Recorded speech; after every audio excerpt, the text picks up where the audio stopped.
São computadores e apoiadores, o pessoal está apoiando, divulgando o evento. E a gente não vai ter um coffee break, a gente previu um coffee break, mas a nossa grade ficou muito lotada. Então a gente não vai ter o coffee break, você vai ser sem intervalo. Então a fichinha essa que vocês têm na mão, essa ali da FTEC, vocês entreguem agora aqui na saída na sala 320 e aí peguem uma sacolinha. Dentro dessa sacolinha tem um lanche para vocês. Aí vocês definam qual vai ser o melhor horário para o coffee break de vocês. Se quiserem comer durante a palestra, quiser parar para comer aquilo ali, quiser deixar para comer de tarde, quiser comer agora de manhã, quiser comer agora, quiser se manda, tá? Eu vou ver o horário de vocês aí, tá? E também tem na frente da sala do mate, tá o cafezinho, uma vez que o cafezinho, se vocês precisarem de uma sala e outra, passa ali, toma o cafezinho, porque nerd é um pouquinho da café, né? Algumas dicas sobre o evento, então, finalizando aqui, o Daniel vai falar. Chegou o Silvio, claro que vai dar a palestra final. Tá? Então, converse com o pessoal que está do lado, principalmente, o evento é feito bem informal, pode ver que eu estou camiseta de divisão aqui, não estou todo de all-star, não estou de sapato, nem nada. A ideia do evento é essa, é ser informal, então conversem sem medo com o pessoal que está do lado, atacar o palestrante no corredor, durante a palestra, os palestrantes podem ficar tranquilos, se errar, não tem galho. Até como eu botei no e-mail, se começar a ficar nervoso, aproveita, dá umas risadas, começar uma palestra em stand-up comedy. O negócio é aproveitar o tempo. Tá? Instalem, tirem dúvidas, instalem software livre ali, troquem cartões, a sala do mate já está isso ali para vocês conversarem, fazer um network. Tá? E o principal é aprender a filosofia do software livre, que é aprender a compartilhar. Tá? Beleza? Só um momentinho, Daniel.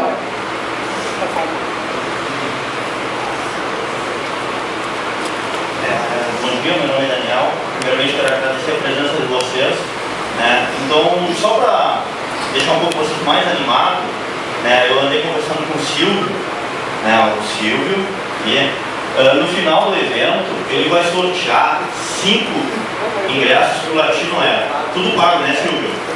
Não, só as inscrições só. Só as inscrições. Só a autorização para as inscrições. Sim. Mas é sempre sem nada. Então, 5 entradas para o Latino Era. Vocês têm caravanas sempre aqui, né? Tem as caravanas que já saem do sul, autopatrocinadas pela Itaipu. Vocês só ajudam ela. Isso é bastante. São 3 caravanas para sair. Sai. Aí então o Silvio vai estar sorteando 5 entradas para o Latino Era. E também tem mais 3 livros para ser sorteado no final do evento. Camiseta também, certo? Camiseta, tem bastante brinde para ser sorteado então. Então, desejo a todos vocês um bom evento e a gente se encontra pelos corredores. Vou ficar aguardando por aqui. Esse sorteio no final a gente vai fazer de acordo com a inscrição, então quem não se inscreveu, dá o nome, porque senão a gente começar a sortear o número, a gente vai ficar até amanhã. Então quem se inscreveu, a gente vai sortear pelo random.org o número, a gente vai olhar na lista, está aqui presente e leva. Tá? Então quem não se inscreveu, quiser participar da inscrição, do sorteio, me procure o Daniel, a gente bota o nome na lista ali para participar. Tá? Então até às 15h30, na verdade, com a palestra do Silvio aqui no auditório. Agora lá embaixo, divirtam-se.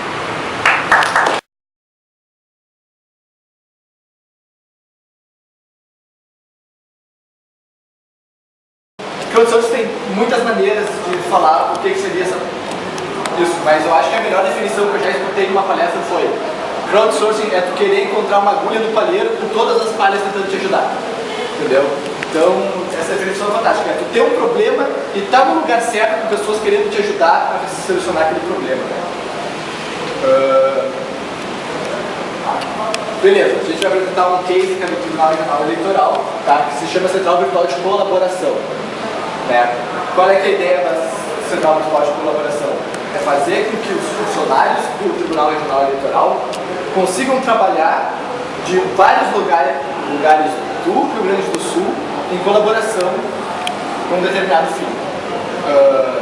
Esse software é baseado em Moodle, tá? E tem que dar uma comida aqui que faz. O software é baseado em Moodle, na plataforma Moodle, só que ele foi adaptado para a realidade de uma central de colaboração.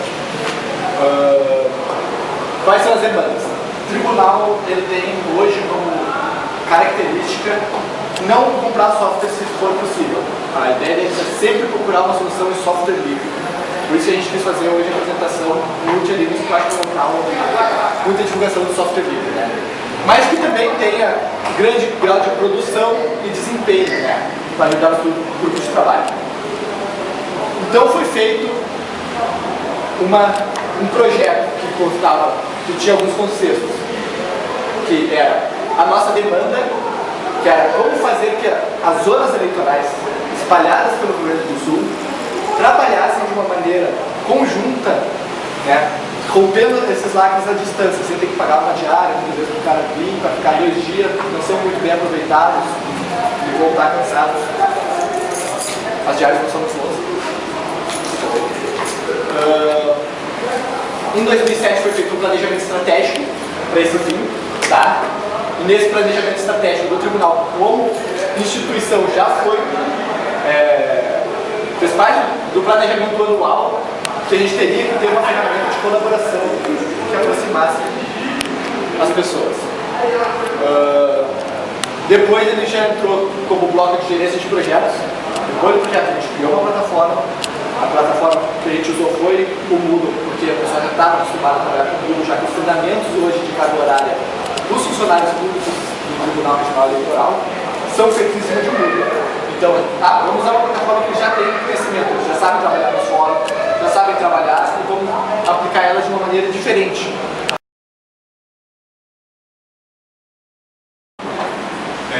Bom dia, apesar do Raul já ter todos os eleitos que não me conhece, meu nome é Jerônimo, eu sou pelotense, provavelmente muita gente faz piada com isso, e basicamente eu me classifico como um negão irreverente que ama Linux e PlayStation, não é exatamente nessa hora.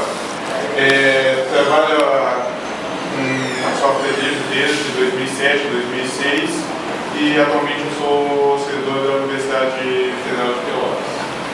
O meu irmão, que, como o Robert falou, infelizmente não está aqui por algum problema de logística e bebida, basicamente apareceu comigo, só que tem mais barriga e não é tão charmoso. Tá.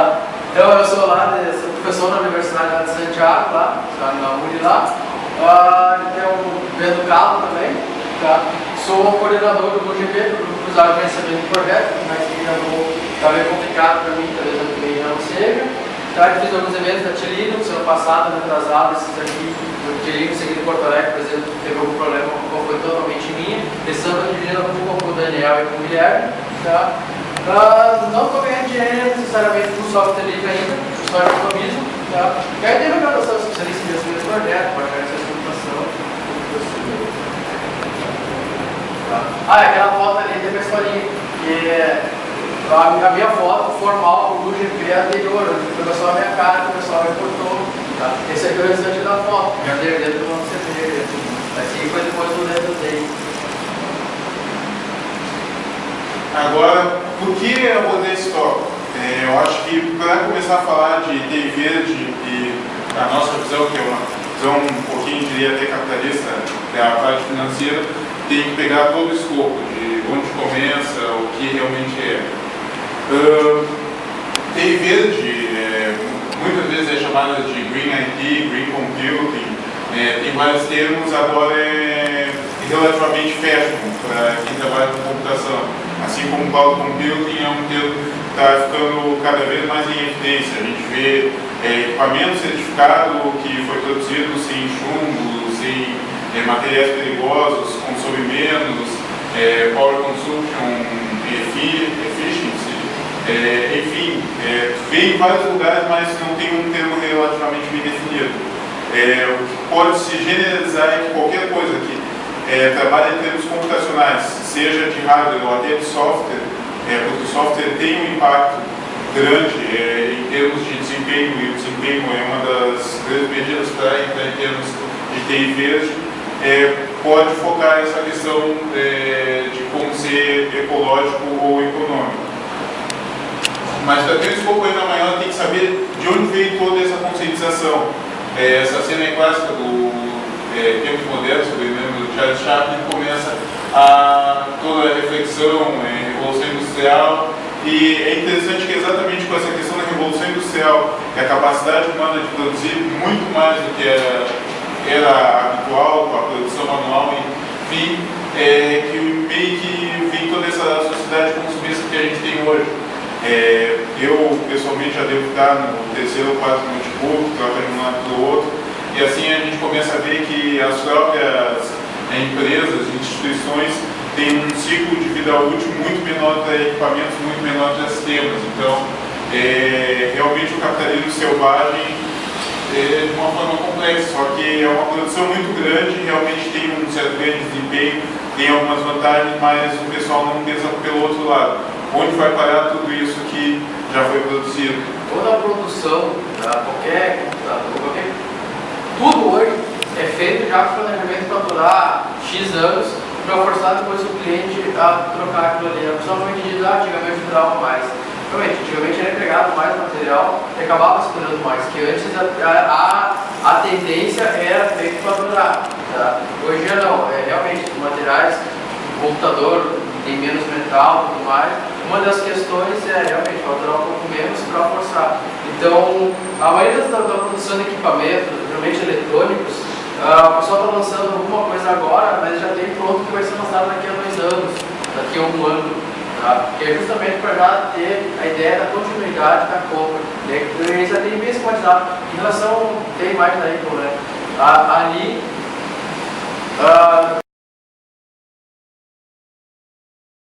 Vou começar aqui. Vou deixar a porta aberta para o pessoal que está entrando. Bom, meu nome é Luiz Eduardo Varal. Eu já fui líder do grupo de usuários da MRS entre 2008 e 2011.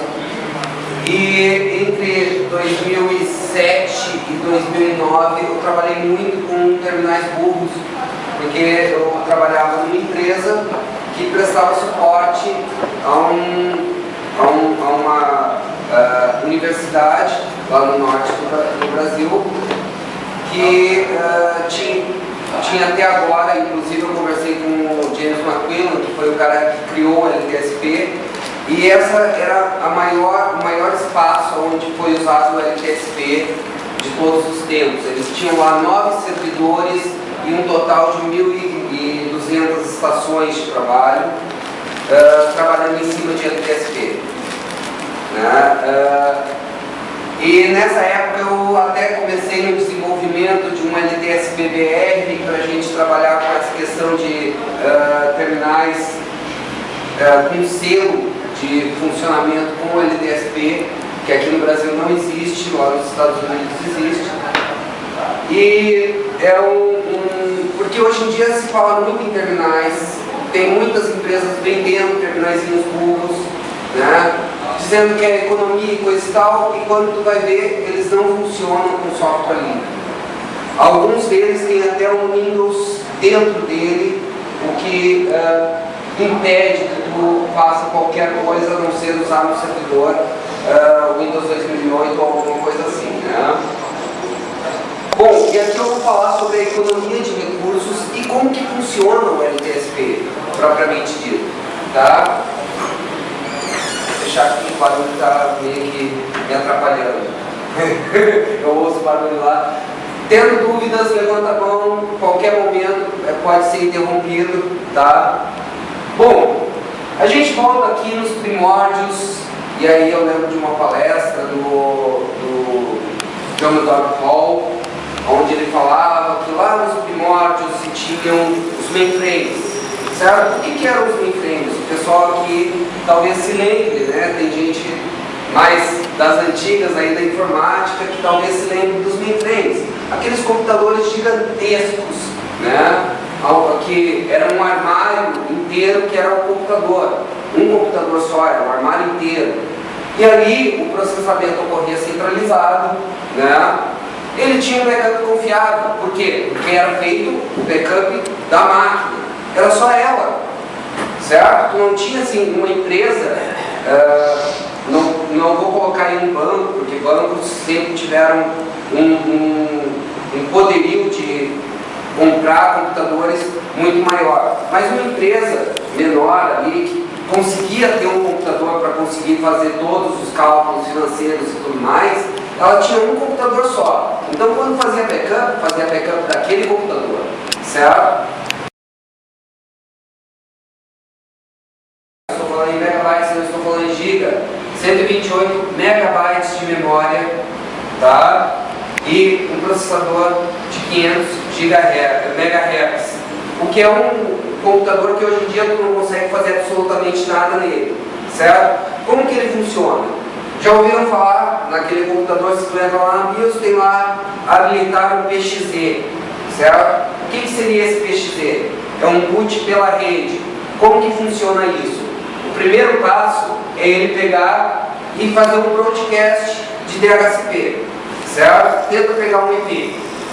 Ele faz um broadcast de DHCP e o servidor DHCP, eu coloquei aqui servidor entre parênteses ex, porque todos esses serviços podem estar no mesmo servidor ou podem ser servidores diferentes, certo? Depende da tua estrutura. Então ele vai lá no DHCP e o que retorna do DHCP já diz para ele assim, ó, o sistema operacional vai procurar em tal servidor, certo? A imagem de sistema operacional está em tal servidor e tal pasta.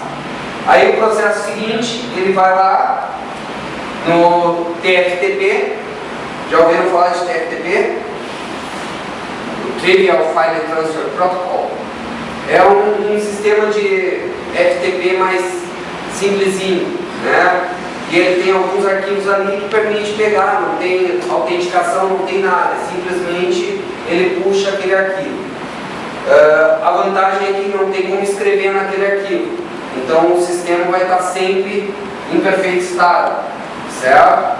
Ele vai lá e pega a imagem do kernel do sistema, certo? E aí ele pega e desempacota isso na memória do terminalzinho e dá início ao sistema. Na hora de fazer a montagem, quem conhece Linux sabe que ocorre no momento da montagem dos discos, né? Ele vai lá e monta através da rede, seja por NFS ou SplashFS, certo? O SplashFS o que é? É uma imagem, tipo um ISO desse sistema que é montado aqui, certo? Read only.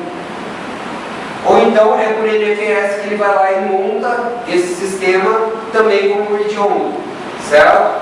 Daí aqui o que ele tem já? Ele já tem o kernel rodando e já tem os discos montados pela rede, certo? No momento seguinte ele vai fazer levantar a interface gráfica. E nesse momento aparece a telinha de login, que não é a tela de login do terminal. Desculpem. Vou colocar aqui no silencioso. Desculpe. Então ele aparece a tela de login, que não é a tela de login do terminal, mas sim já lá do servidor, sendo feito por XVMCP ou por SSH, certo? Na versão mais nova, que é o LTSP5, o que acontece é que o terminal ele tem um sistema dentro dele que é o LDM, que é o LTSP Desktop Manager, né? Que ele vai fazer a conexão, vai pedir o usuário senha e vai fazer a conexão por SSH lá no servidor e trazer a imagem para o monitor do terminal. O que está rodando no terminal? Um sistema extremamente básico que é para levantar a interface gráfica. Isso, a parte da implementação, isso que eu ia perguntar agora. Sempre que os caras estão falando só que não tivesse História já não sei. História já não sei, porque eu não fui no história. Então a máquina virtual está em cima desse história. Então eles liberam um espaço de discos, claro. Não tem coisa. Não tem coisa. O sistema de arquivo tem uma história, já não sei. O VMware entrega um disco, tem um formato lá em XP, e o XT o disco virtual que o VMware entregou. Agora, como que esse disco virtual é validado agora? uma VPN lá que